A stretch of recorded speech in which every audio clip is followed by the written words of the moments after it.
Disturbance हो रहा था। देखो देखो वहां पे हम लोग देखते हैं।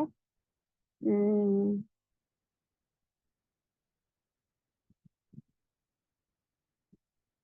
विश्वासी लोग ही बोल सकते हैं, यहाँ पे सब विश्वासी लोग थे, उन लोगों में ही बहस हो रहा था।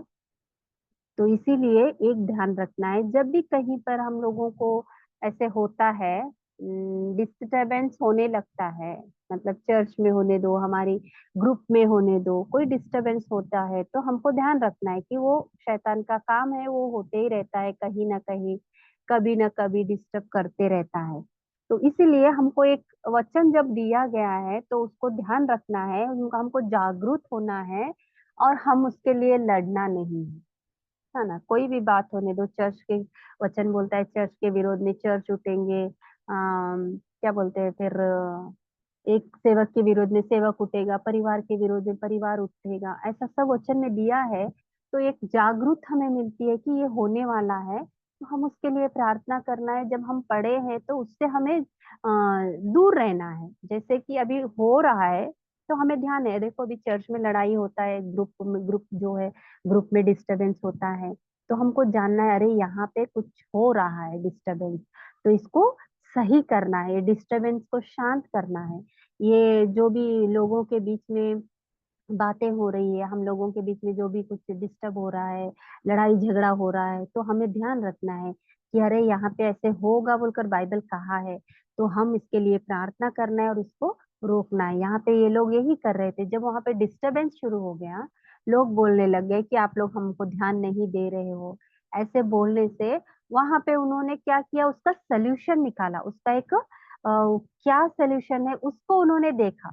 चेलों ने वहां पे उस एक संदर्भ में, उस एक जगह पर क्या करना चाहिए उन्होंने उसके अनुसार किया, ना कि वहां पे उन्होंने लड़ाई झगड़ा किया, ना कि वो लोगों के ऊपर गुस्सा हो गए। वो प्रेम से प्रार्थना पूर्वक उन्होंने उसका हल निकाला, हम देखते हैं। और वो हल सबको भी पसंद आ गया। जब कोई कार्य प्रभु की ओर से होता है, वहां पर कोई डिस्टरबेंस नहीं होता है। और क्या और वहां पे सबका मन, सबका सोच विचार एक हो जाता है। तो हमको जो भी करना है, प्रार्थना करना है, कोई लड़ाई झगड़ा हो रहा है या डिस्टरबेंस परिवार में होने दो, चर्च में होने दो, ग्रुप्स में होने दो, कुछ हो रहा है, तो हमें वहां पे प्रार्थना करनी है कि प्रभु ये सही हो जाए। अगर हम गलत है तो हमें समझ दे प्रभु, वो सामने वाले जो भी है वो गलत है तो उनको समझ दे, ताकि हम लोगों का सोच विचार एक हो जाए। हमें ये ध्यान रखना है, हमें हमारे परिवार के लिए नहीं, प्रभु का कार्य है कि लोग नर्क जाने से, लोग नाश होने से बच जाए, वही कार्य प्रभु हमें दिया है। तो हमें भी उनको उससे बचाना है। ये लोग उनको उसी से बचा रहे थे, अंधकार से। वचन कहा था, तुम जाओ, मेरे नाम से दुष्ट आत्माओं छुड़ाओ, रोगियों को चंगा करो, मरे हुओं को जिंदा करो, और मुझसे भी बड़े बड़े काम करो, प्रभु ने बोला है। सिर्फ इतना ही बोलकर नहीं छोड़ा प्रभु।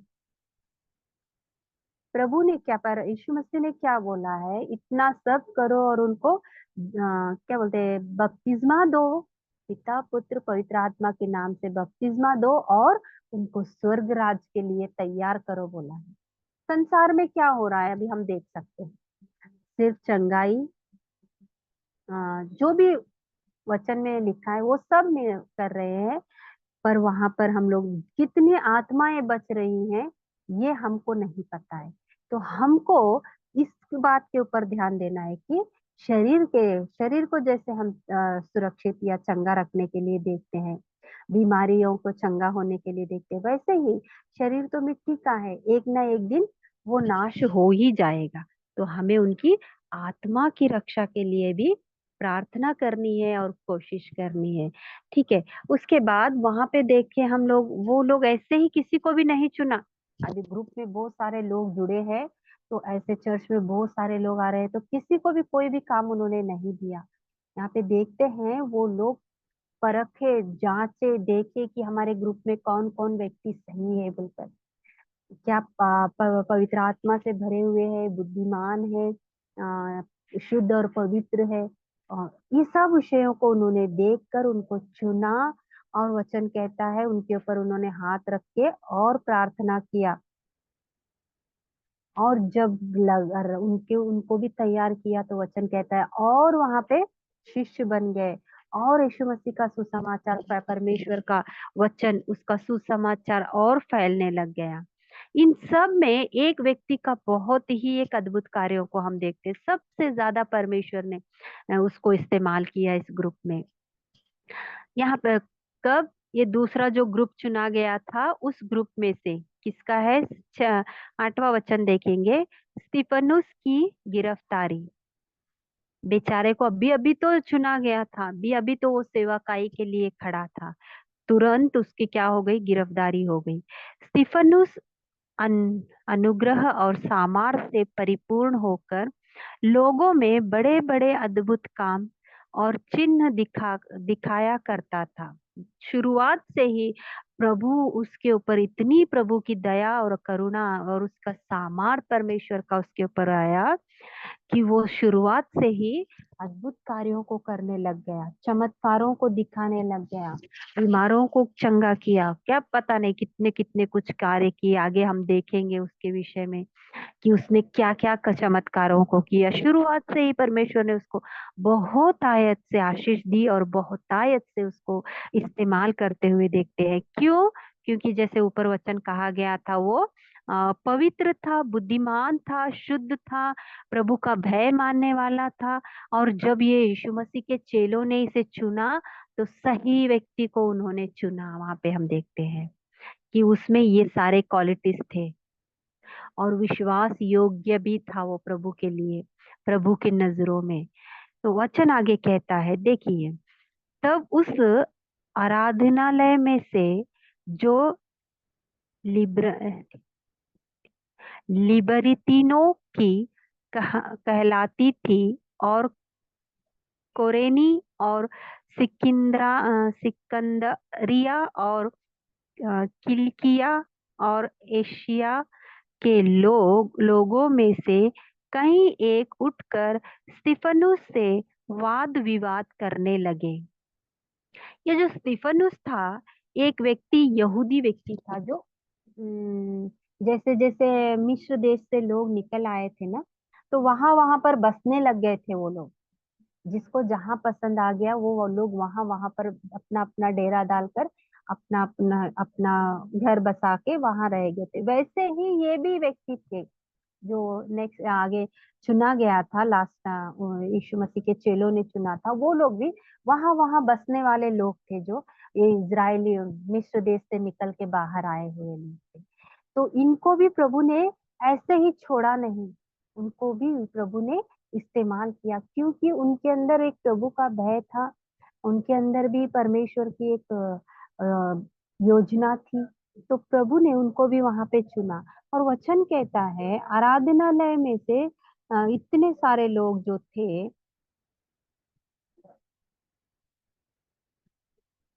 वहां से कुछ लोग उठ के उसके साथ वाद विवाद करने लगे। किसके साथ?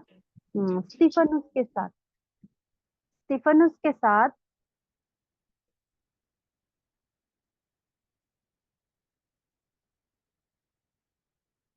स्टीफनुस के साथ वो लोग वाद विवाद, यानी उसके साथ लड़ाई झगड़ा करने लगे, या उसके साथ परमेश्वर के विरोध में जो भी वो, सॉरी, यीशु मसीह के वचनों को जो बोल रहा था, वो उसके विरोध में वो लोग उसको सवाल कर रहे थे कि वो क्या है, ये क्या है, ऐसे कैसे तू चमत्कार किया, पता नहीं क्या क्या उसने उसको, उन्होंने उसको सवाल किया होगा। बहुत सारे उनके उसके साथ बहस होने लगी वहां पर।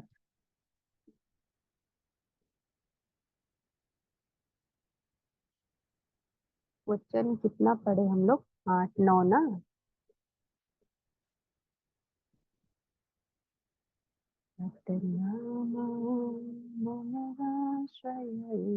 एक मिनट है, मैं अपना नोट्स देख रही हूँ।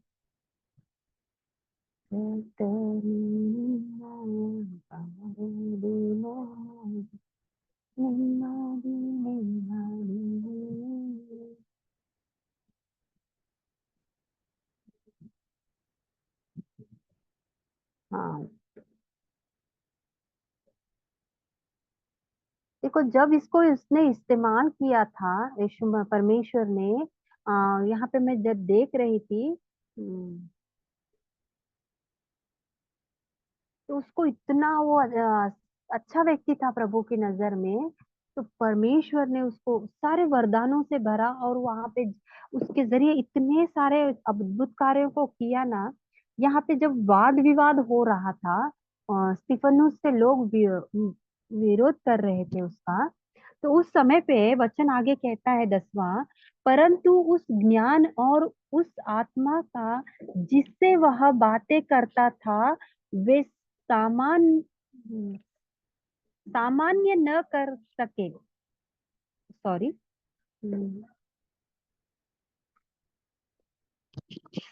उसका वो सामना न कर सके बोलकर वचन कहता है।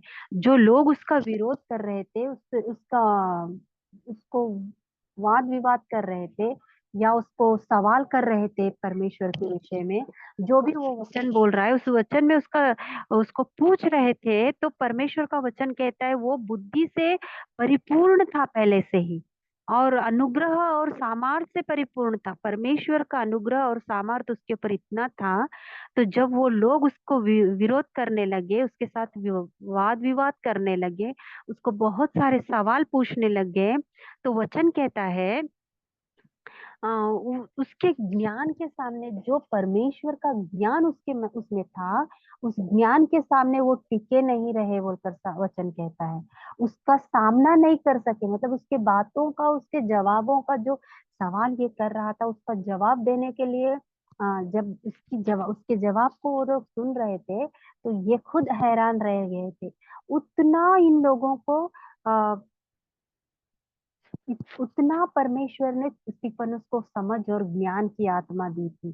हम देखते हैं वचन में, जब प्रभु ने इसको इसको कहा, शिष्यों को बोल रहा था ना कि आप जब भी आप जाओगे, आपके साथ बहुत कुछ गलत होगा, बुरा होगा। 21 में हम देखेंगे वचन, लू का रचित सुसमाचार उसका 21 21वां अध्याय में हम पढ़ते हैं।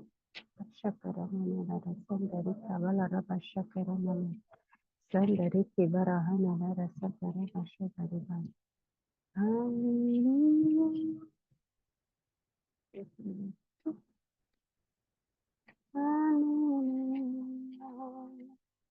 है सब लोग? जी हेलो दीदी। जी। आपकी आराधना रुकी आपकी आराधना रुकी हुई है।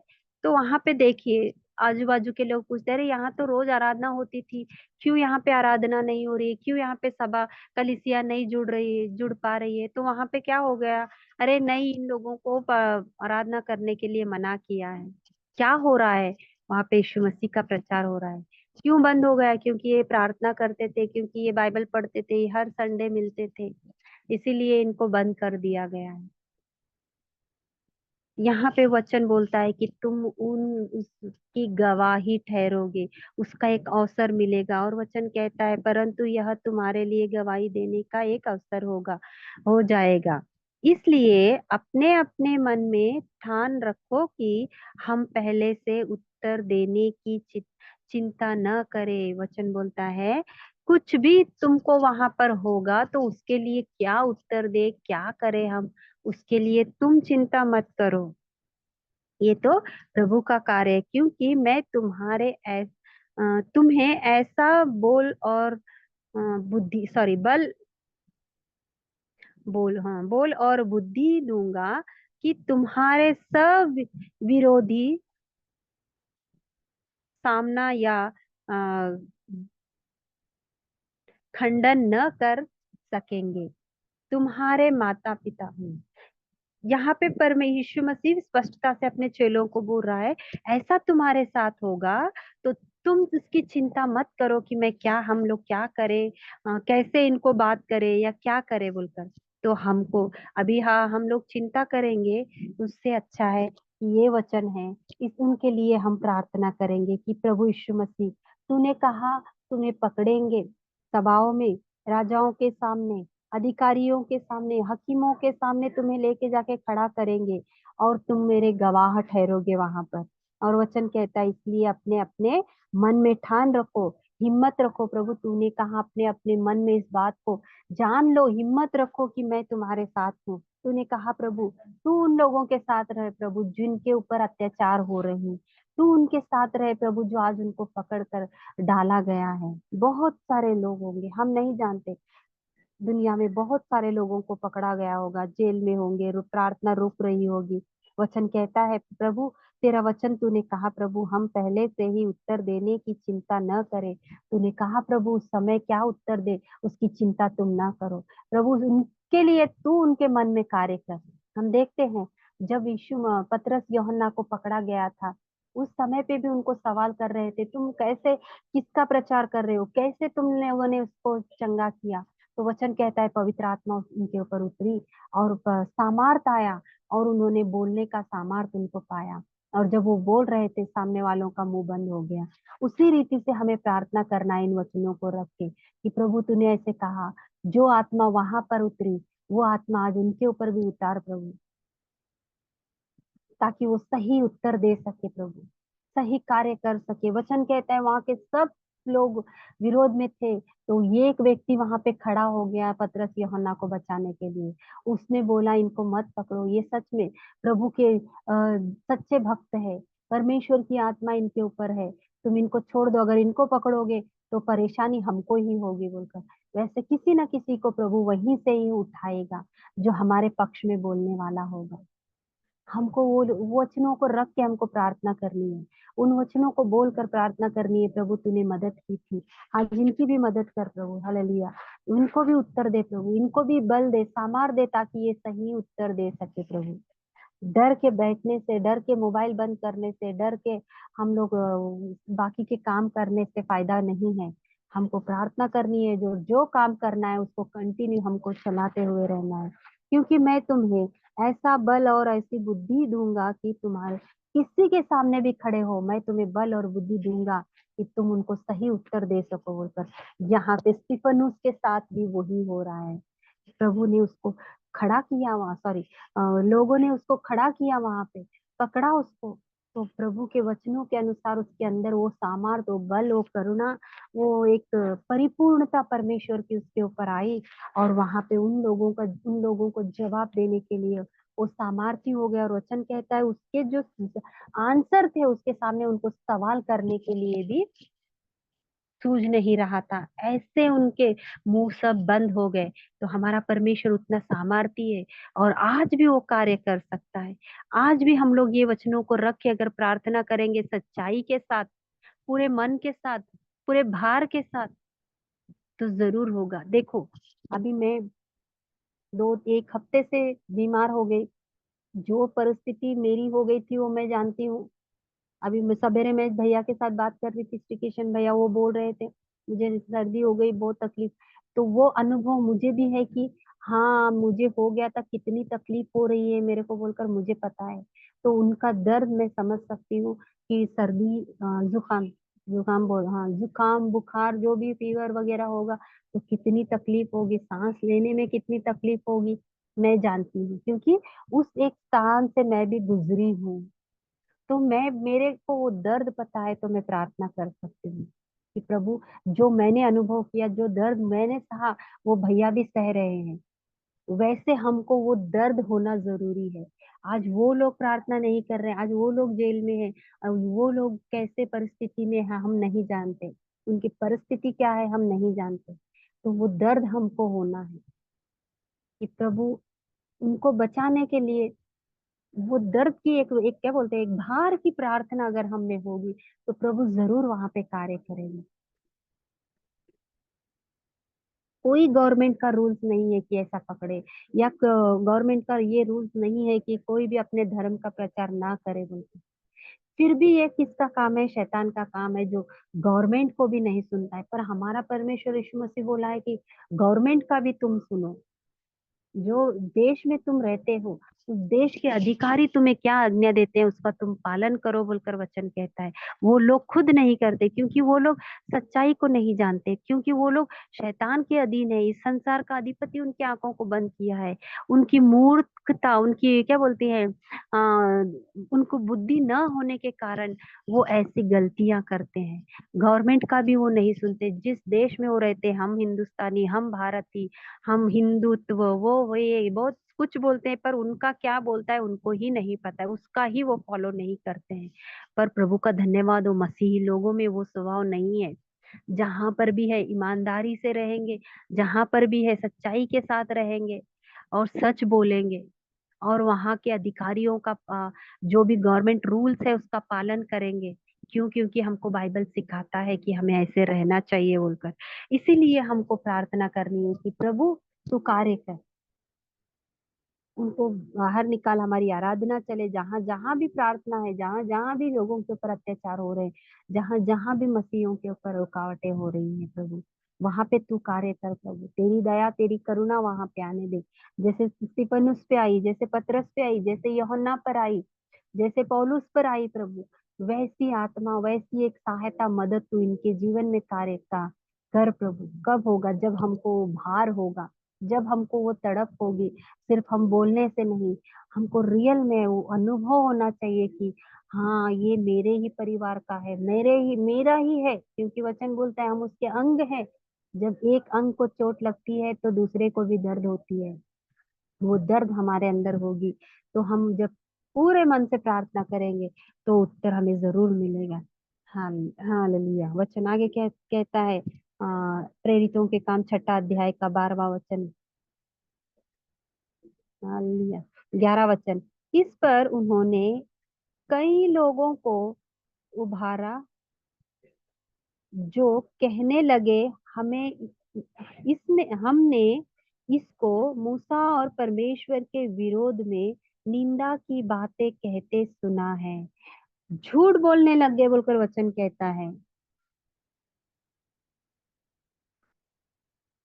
लोगों को गवाही के लिए, गवाही के जैसे लोगों को इकट्ठा किया कि वो लोग इसके स्तिफनुस के विरोध में बोल सके, झूठी बातें बोल सके कि इसने मूसा के और परमेश्वर के विरोध में निंदा की है, मतलब परमेश्वर के विरोध में बात की है। हम देखते हैं यीशु मसीह को भी ये कहा गया था कि ये परमेश्वर की निंदा करता है, ये तो परमेश्वर को अपना पिता कहता है, ये तो शैतान की सहायता से कार्य करता है। यीशु मसीह को भी ऐसे सब बातें कही गई थी।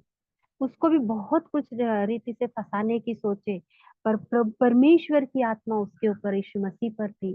तो वहां पर भी उनके सवालों का जवाब प्रभु सही सही समय पे देता था। वो जानता था उस दर्द को, उस तकलीफ को, कि जब मैं संसार में था तो मेरे साथ ये सब बीती है। इसीलिए उसने, यीशु मसीह, अपने जाने के बाद पवित्र आत्मा को हमारे लिए दिया।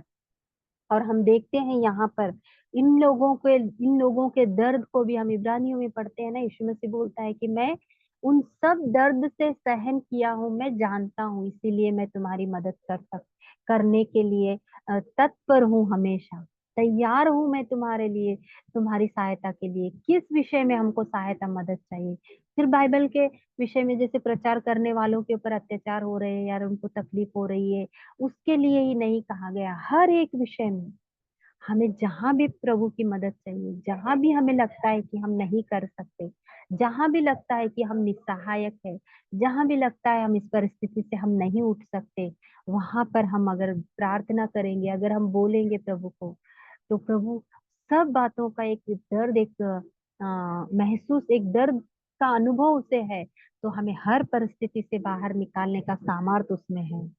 यहाँ पर हम देखते हैं वो लोग उस झूठे बातें कहने लग गए कि इन्होंने वो किया, इन्होंने वो, क्या बोलते हैं, इस मूसा के विरोध में बोला, परमेश्वर के विरोध में निंदा कर रहे हैं, गलत गलत प्रचार कर रहे हैं।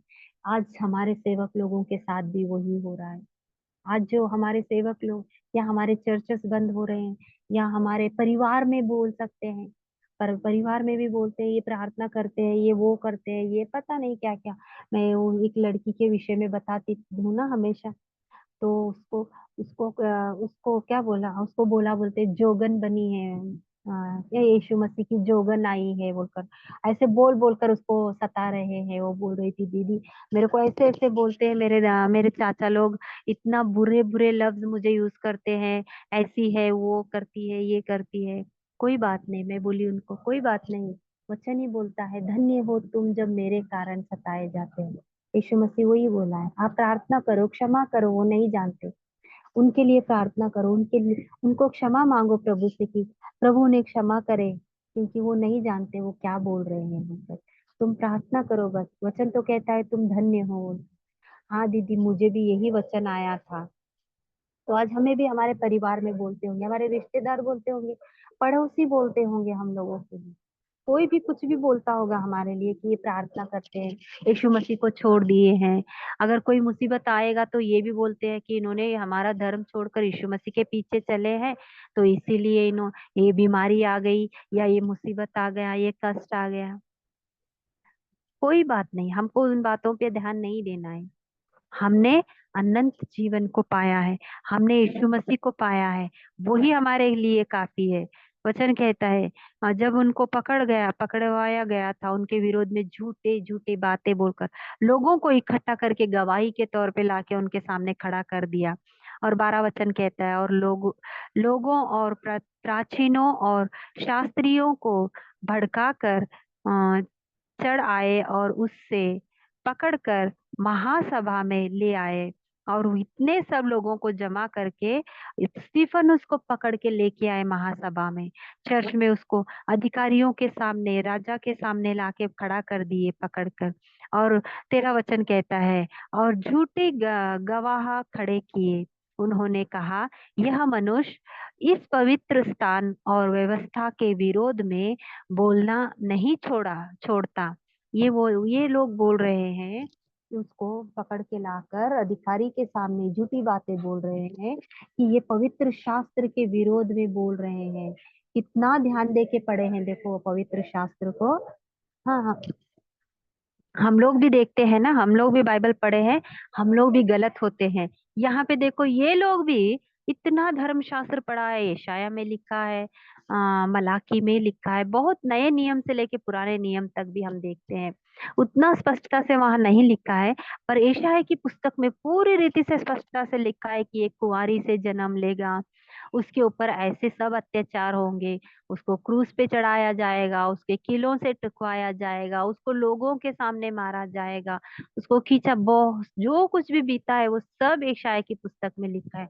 और ये तो यहूदी लोग सब बाइबल को पढ़ते थे, सब मूसा के धर्मशास्त्र को जानते थे।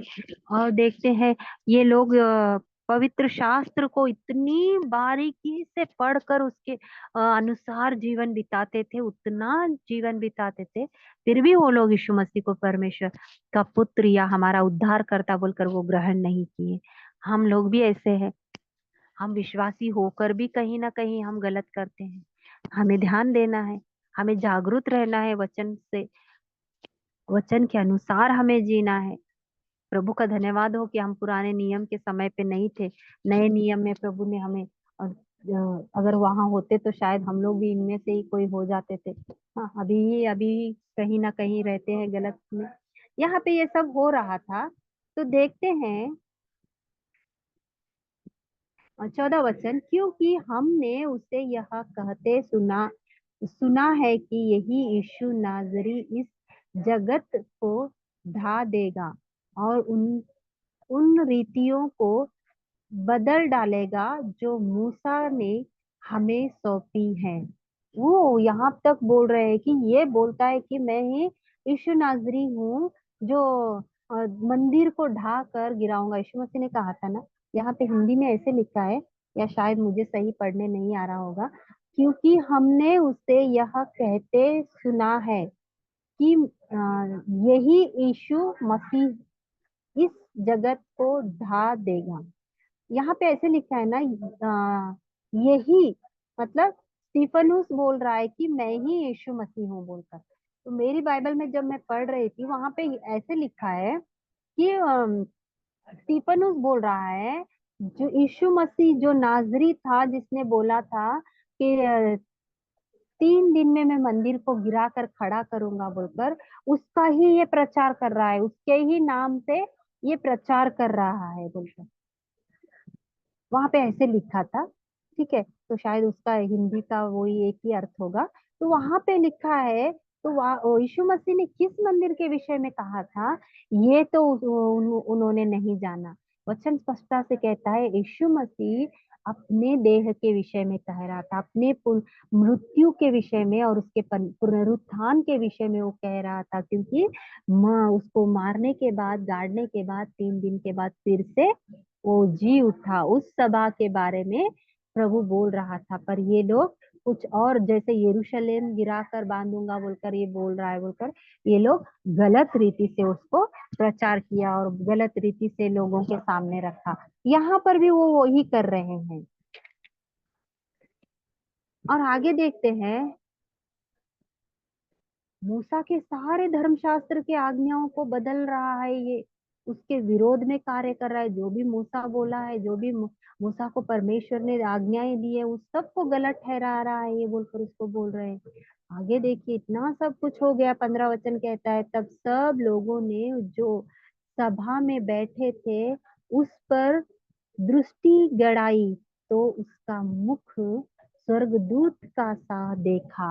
हालेलुया, प्रभु का धन्यवाद हो। देखिए, जब ये लोग सब इस फनुस को खड़ा करके उसको नाना प्रकार की बातें बोलकर उसको क्या बोलते दोषी ठहरा रहे थे, उसको मारने के लिए या हो सकता है उसको भी मृत्यु का दंड देने के लिए खड़ा कर रहे थे, तो जब सब लोग उसको दृष्टि करके देख रहे थे,